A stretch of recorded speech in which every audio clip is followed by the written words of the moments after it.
Le voyage du président devait être discret, une occasion de se reposer, de se ressourcer. Il a choisi Londres, un havre familier, loin du tumulte de son pays. Pourtant, l'annonce de son départ a déclenché une tempête d'un autre genre. Les réseaux sociaux ont bourdonné de mécontentement.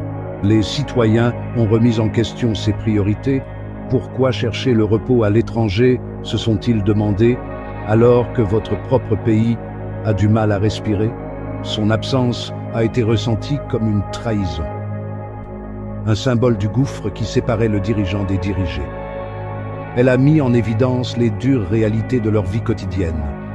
Des hôpitaux en ruine, des routes chaotiques, des écoles à bout de souffle. L'ironie ne leur a pas échappé. Le président, à qui leur bien-être était confié, cherchait du réconfort ailleurs, dans un lieu bâti sur la sueur et le labeur d'anciens empires. Un lieu où leur propre histoire était souvent réécrite, leur récit relégué aux marges. Ce n'était pas un incident isolé. Sur tout le continent africain, une histoire similaire se déroule. Les présidents et les premiers ministres, las du poids du pouvoir, cherchent souvent refuge à l'étranger. L'Europe, avec son attrait pour l'ordre et l'efficacité, les attire. Ils flânent sur les Champs-Élysées, perdus dans l'anonymat de la foule. Ils s'émerveillent devant le Colisée, dont les pierres anciennes murmurent des récits d'un passé glorieux. Ils se perdent dans la tranquillité des Alpes suisses, loin de la poussière et du chaos de leur pays. Ces voyages, souvent entourés de secrets, soulèvent des questions gênantes. Des questions sur la responsabilité, sur les priorités, sur la nature même du leadership. Pourquoi ceux à qui est confiée la responsabilité de façonner l'avenir de l'Afrique cherchent-ils du réconfort dans les bras de l'Occident? Les raisons sont complexes et multiples. Certains soutiennent qu'il s'agit d'une question de sécurité, que les dirigeants africains, confrontés à des menaces constantes chez eux, sont plus en sécurité sur le sol étranger. D'autres soulignent l'insuffisance des infrastructures locales, le manque d'hôpitaux de classe mondiale, l'approvisionnement énergétique peu fiable, le sentiment d'insécurité omniprésent.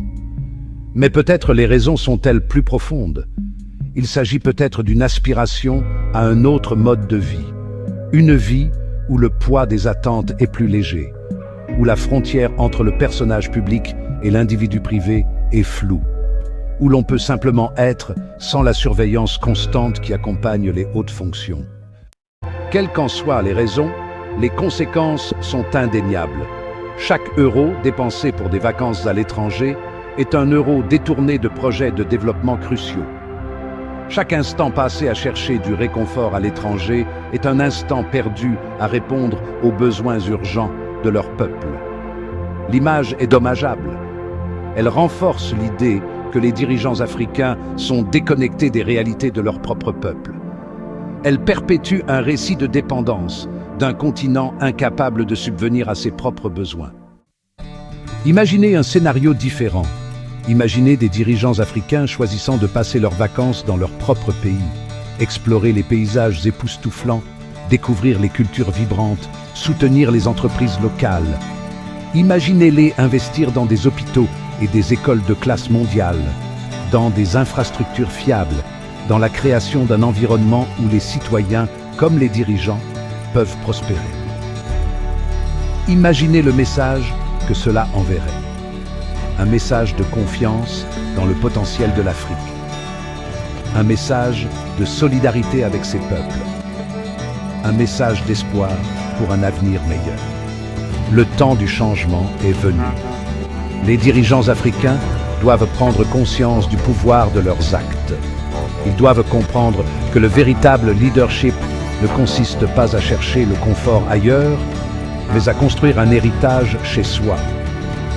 Qu'ils passent leurs vacances dans le Serengeti et non en Suisse. Qu'ils se fassent soigner au Cap et non à Londres.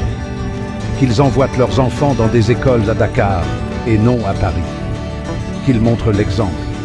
Qu'ils montrent au monde que l'Afrique n'est pas un continent dont il faut s'échapper, mais un continent dans lequel il faut investir, qu'il faut nourrir et chérir. qu'ils ouvrent la voie à une ère où les vacances des présidents africains deviendront une célébration de l'excellence africaine et non un symbole de ses lacunes.